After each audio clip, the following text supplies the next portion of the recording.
بتانا چاہتا ہوں جو عمران خان صاحب کا جیل سے پیغام آیا ہے، اور پھر بات کرتے ہیں کہ اس وقت گراؤنڈ کے اوپر صورتحال کیا ہے۔ عمران خان صاحب کہتے ہیں کہ 24 نومبر غلامی سے نجات کا دن ہے۔ پھر عمران خان صاحب کہتے ہیں کہ ملک میں قانون کی حکمرانی، آئین کی پاسداری اور انسانی حقوق معطل ہیں، جس کی وجہ سے پوری قوم کا باہر نکل کر قربانی دینا ناگزیر ہو چکا ہے۔ قوم کو فیصلہ کرنا ہوگا کہ بہادر شاہ ظفر کی طرح موت تک غلامی کا طوق پہننا ہے یا ٹیپو سلطان کی طرح مرتے دم تک آزادی کا صحرا پہننا ہے۔ سعودی عرب سے میرے مثالی تعلقات ہیں۔ جب وزیر آباد میں مجھ پر قاتلانہ حملہ ہوا تو مجھے سب سے پہلی کال سفارت خانے کے ذریعے ولی عہد شہزادہ محمد بن سلمان کی آئی۔ ہمارے دور میں شہزادہ محمد بن سلمان نے پاکستان کا تاریخی دورہ بھی کیا۔ ہماری حکومت کے خاتمے سے 2 ہفتے پہلے OIC وزرائے خارجہ کی کانفرنس اسلام آباد میں منعقد ہوئی، جو سعودی عرب کے بغیر ممکن ہی نہیں تھی۔ سعودی عرب ہر مشکل مرحلے میں ہمارے ساتھ کھڑا رہتا ہے۔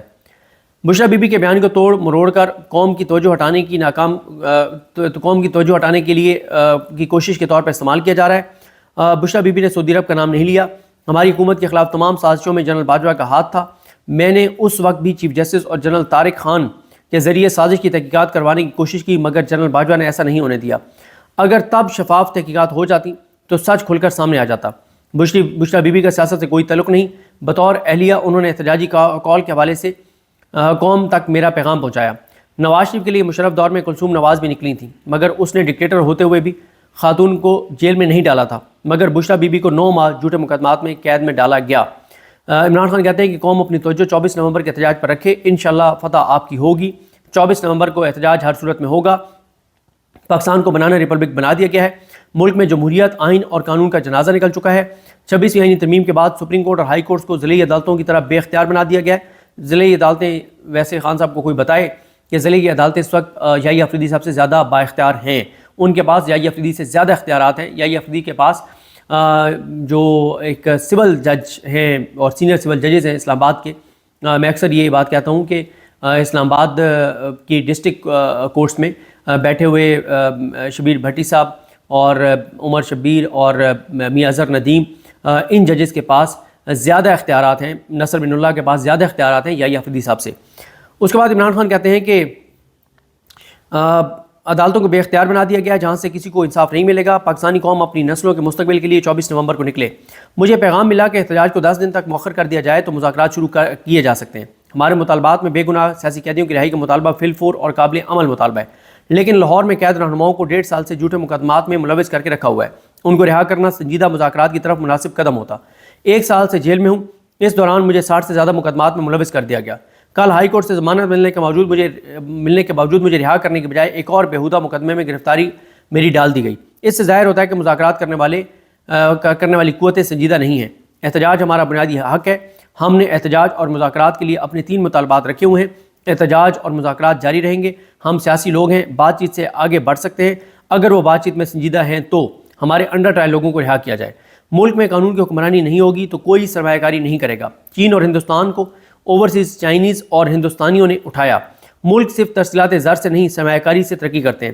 سمندر پار پاکستانی مجھے 50 سال سے جانتے ہیں، یعنی اوورسیز پاکستانی مجھے 50 سال سے جانتے ہیں۔ جب وہ دیکھتے ہیں کہ ملک میں قانون کی حکمرانی نہیں ہے تو وہ کیوں سرمایہ کاری کریں گے؟ آپ دیکھیں گے کہ اتوار کو اوورسیز پاکستانی ساری دنیا میں پاکستان میں جاری فسطائیت اور جبر کے خلاف تاریخی احتجاج کریں گے۔ ان کو ڈنڈے کوئی نہیں مارے گا، نہ ان پر شیلنگ ہوگی، نہ آزاد جمہوری ملکوں میں ایسا ہوتا ہے اور نہ وہاں پہ ایسا ہوگا۔ یہ عمران خان صاحب کی 24 کے حوالے سے جو بات چیت ہے وہ ہے۔ دیکھیں، میں یہ سمجھتا ہوں کہ حکومت نے پہلا سرنڈر تو کر دیا ہے اور دباؤ میں انہوں نے بڑا بلنڈر کر دیا۔ سرنڈر اس طرح سے ہے کہ یہ بڑے بڑے گیدڑ بھبکیاں تھیں، دعوے تھے ان کے لوگ نہیں نکلیں گے، اور پی ٹی آئی کے اندر گروپنگ ہو گئی ہے، اور ایک بشرا بی بی گروپ بن گیا ہے، ایک علیمہ خان گروپ بن گیا ہے، تو ایک فلانا گروپ بن گیا ہے، تو ایک فلانا گروپ بن گیا ہے، تو کوئی نہیں نکلے گا۔ تو یہ بڑا اپنی طرف سے اپنا اعتماد دکھا رہے تھے اور کانفیڈنس دکھا رہے تھے، لیکن ان کو بھی پتہ تھا اور ہم بھی مسلسل رپورٹ کر رہے تھے کہ ایسا ہرگز نہیں ہے، اور کم از کم 4 اور 5 اکتوبر کو جتنے لوگ آئے تھے اسے 10 گنا زیادہ لوگ آئیں گے، اور ہماری یہ بات درست ثابت ہوئی ہے، کیونکہ حکومت نے جو اس وقت انتظامات کیے ہیں یہ 4 اور 5 اکتوبر کو بھی نہیں کیے تھے۔ اس وقت جب میں آپ سے بات کر رہا ہوں، جی ٹی روڈ کو جیلم اور کاموں کی اور ایک اور مقام، 3 مقامات سے جی ٹی روڈ کو مکمل طور پر بند کر دیا گیا ہے۔ اب آپ مجھے بتائیں کہ وہ لوگ جو کوئی علاج کے لیے جا رہا تھا، کوئی فوتگی پہ جا رہا تھا، کوئی شادی پہ جا رہا تھا، کوئی اور کام جا رہا تھا، کوئی مزدوری کے لیے جا رہا تھا، وہ ان لوگوں کا کیا بنے گا؟ میں آپ کو بتاؤں کہ مجھے ایک ان ڈرائیو چلانے والے بھائی نے بتایا کہ جب یہاں پہ لاک ڈاؤن تھا تو ایک ہفتہ بہت مشکل تھا ان کے لیے اور کوئی روزگار نہیں تھا. ایسے بھی میں نے لوگ دیکھے ہیں بائکیں کے اوپر بائکیں چلانے والے جو کہتے ہیں کہ ہم ایک دن میں جو 1000 روپے کماتے ہیں اسی سے ہم اپنے بچوں کے لیے آٹا اور سبزی کھانے کی چیزیں لے کر جاتے ہیں جو 1000 روپے وہ کماتے ہیں. اور یہ جس طرح سے لاک ڈاؤن ہے, انٹرنیٹ بند, اس سے یہ آپ دیکھیں کہ جو نوجوان یہ فوڈ پانڈا کے اوپر کام کرتے ہیں, اس طرح سی سروسز دیتے ہیں, ان بیچاروں کے روزگار کا کیا ہوگا. کبھی آپ کو میں یہ کہوں گا کہ کبھی آپ یہ جیسے اسلام آباد میں میٹرو ہے, میٹرو پہ کام کرنے والے نوجوانوں کو مل کے تو دیکھیں کہ بہت کم تنخواہوں پہ جو کام کر رہے ہیں ان کی کوالیفیکیشن کیا ہے. ایم اے ایم فل نوجوان بھی میٹرو میں کام کر رہے ہیں. یہ ہمارے ملک میں روزگار کی صورتحال ہے. اور کئی بائکیں چلا رہے ہیں, کئی کریم اوبر اور ان ڈرائیو چلا رہے ہیں, لیکن سب جن کا کام ایپس کے ساتھ ہے اور جن کا کام اس طرح کا ہے کہ انہوں نے لوگوں کو ایک جگہ سے دوسری جگہ پہنچانا ہوتا ہے, وہ تمام کام رک جائیں گے. اور کئی لوگ ان کے گھروں میں فاقے ہوں گے, وہ گھر میں کھانا نہیں اپنے بچوں کو کھلا سکیں گے. لیکن ان کو کیا, چوروں ڈاکو لٹیروں کو اس سے کیا فرق پڑتا ہے؟ ان کی ذات اور مفاد کا معاملہ ہے اور ان کو تو کوئی فرق نہیں پڑتا. لوگ بھوکے خدا نخواستہ مرتے ہیں, مر جائیں, خودکشیاں کرتے ہیں, خودکشیاں کریں, لیکن ان کا فوکس اپنی ذات اور مفاد اور کرپشن اور لوٹ مار ہے. ٹرانسپورٹ بند کر دی گئی ہے. جو ٹرانسپورٹ کے اڈے ہیں ان کو نوٹسز جاری کر دیے گئے ہیں. لاہور میں ایون کہ جو لاہور کے اندر جو روڈ ہے ان کو بند کیا جا رہا ہے. لاہور کے اندر کنٹینر لگائے جا رہے ہیں اور رنگ روڈ کو جو ہے وہ بند کیا جا رہا ہے یا بند کر دیا گیا ہوگا. اسلام آباد میں مزید کنٹینرز لگائے جا رہے ہیں. موبائل سروس بتایا جا رہا ہے بند کر دی جائے گی. مریم نواز خان صاحبہ جو جیو کے لیے رپورٹ کرتی ہیں اور فرام کوٹ روم نمبر 1 میں وسیم ملک صاحب کے ساتھ ان کا پروگرام آپ نے دیکھا ہوگا, بہت زبردست وہ پروگرام کرتے ہیں. تو مریم نواز خان صاحبہ نے یہ رپورٹ کیا ہے کہ انٹرنیٹ بھی بند کر دیا جائے گا, موبائل سروسز بھی بند کر دی جائیں گی. اور ویسے انٹرنیٹ تو ابھی سے سلو ڈاؤن جو ہے وہ کر دیا گیا ہے. اور اسی طرح سے جو پہلے آپ دیکھیں نا کہ رانا ثناء اللہ محسن نقوی پہ تنقید کر رہے تھے کہ انہوں نے زیادہ کنٹینر لگا دیے تھے, اب تو اس سے بھی ڈبل انتظامات ہو رہے ہیں. اور چھوٹی چھوٹی جو گلی ہیں, اسد اللہ خان صاحب کو میں سن رہا تھا, وہ کہہ رہے تھے کہ 72 راستے اسلام آباد میں جو اسلام آباد کے 72 راستے بند کیے جا رہے ہیں. مین شاہراہیں, مین جو روڈز ہیں, جو گلیاں ہیں, جو مختلف اطراف سے پیدل بھی لوگ آ سکتے ہیں, 72 راستے راولپنڈی اسلام آباد کے بند کیے جا رہے ہیں. یہ اس وقت ان کے خوف کا عالم ہے اور اتنا پی ٹی آئی نے ان کو خوف زدہ کر دیا ہے کہ ان کی کامپیں ٹانگی ہوئی ہیں. تعلیمی ادارے بند کر دیے گئے ہیں, تجارتی مراکز بند کیے جا رہے ہیں. اور اسی طرح سے آپ دیکھیں کہ ہاں ہاسٹل سٹی, جو کل بھی میں نے آپ کو رپورٹ کیا تھا, ہاسٹل سٹی جو ہے راولپنڈی میں, اسلام آباد میں, اور جو پنڈی کے ہاسٹلز ہیں اس کے حوالے سے بھی ہمارے دوست مغیث علی صاحب بتا رہے تھے کہ پنڈی کے بھی ہاسٹل جو ہیں ان کو بھی نوٹسز دیے گئے ہیں. تھریٹ کیا جا رہا ہے کہ آپ فوری طور پہ جو ہے وہ ہاسٹل خالی کر دیں. اچھا, میں نے یہ کہا ہے, میں نے یہ ٹویٹ بھی کیا ہے کہ ہاسٹل ایسے خالی نہیں کرائے جا سکتے, اور ہاسٹل جو خالی کرائے جا رہے ہیں ان کو چاہیے, اور جو تھریٹ کر رہے ہیں ان کے خلاف ایف آئی آر کی درخواست دے سکتے ہیں, وکلا سے مشاورت کر سکتے ہیں. اور وکیل ایسے اویلیبل ہیں, نہیں ہیں تو آپ ٹویٹ کریں, آپ کو وکیل مل جائے گا, آپ کو وکیل گائیڈ کرے گا.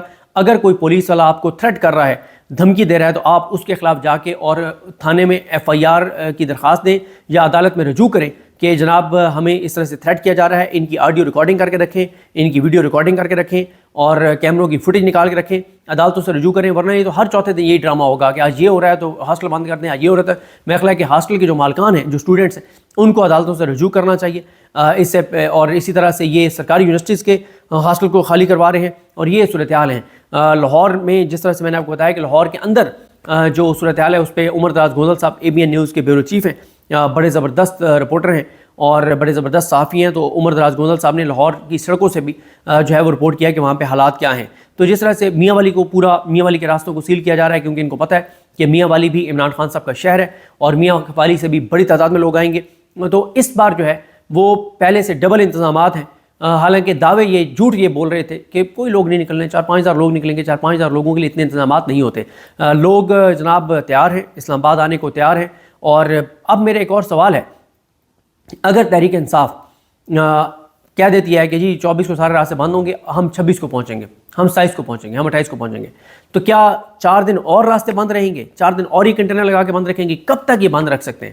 کیونکہ تحریک انصاف جب 4 اور 5 اکتوبر والا معاملہ تھا تو تحریک انصاف کے اندر ایک یہ بھی حکمت عملی تھی کہ 4 اور 5 اکتوبر کو کہ آپ جب آئے تھے, جب کنٹینر لگے ہوئے تھے, تو آپ کنٹینرز کی پرلی طرف بیٹھ جاتے, آپ بیٹھے رہتے, آپ کہتے کہ یعنی کے پی کے کی سائڈ پہ بیٹھے رہتے, آپ کہتے ہیں کہ ہم کل جائیں گے، اگلے دن یہ پوری پولیس انگیج رکھتے، پولیس کھڑی رہتی، اگلے دن کہتے ہیں ہم اس اگلے دن آ رہے ہیں، تو پولیس بھی بالکل تھک جاتی، سیکورٹی اہلکار بھی بالکل تھک جاتے. اور اس وقت جتنا شدید موسم ہے، اس شدید موسم میں پولیس کے لیے اتنا بھی آسان نہیں ہے کہ وہ 12 گھنٹے 14 گھنٹے جو ہے وہ سردی کے اندر کھڑے ہوں، اور پولیس کو تو یہ نہ اس طرح سے فیسیلیٹیٹ کرتے ہیں.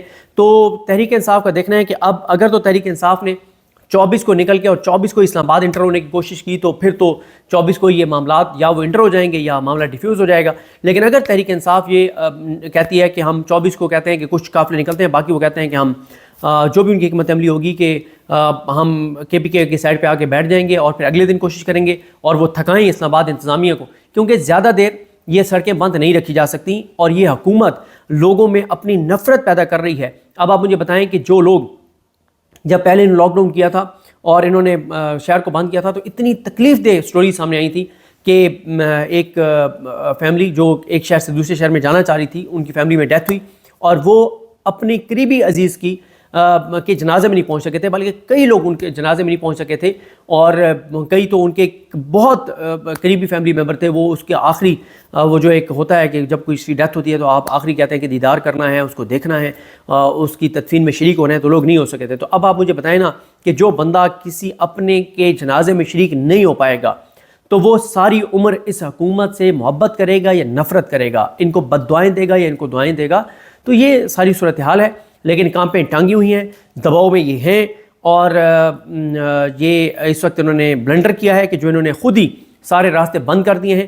اور پی ٹی آئی کے تو چلے ہم کہہ رہے تھے 3 لاکھ یا 4 لاکھ لوگوں نے آنا ہے، لیکن روزانہ کروڑوں لوگ ٹریول کرتے ہیں ایک مطلب پورے پاکستان میں.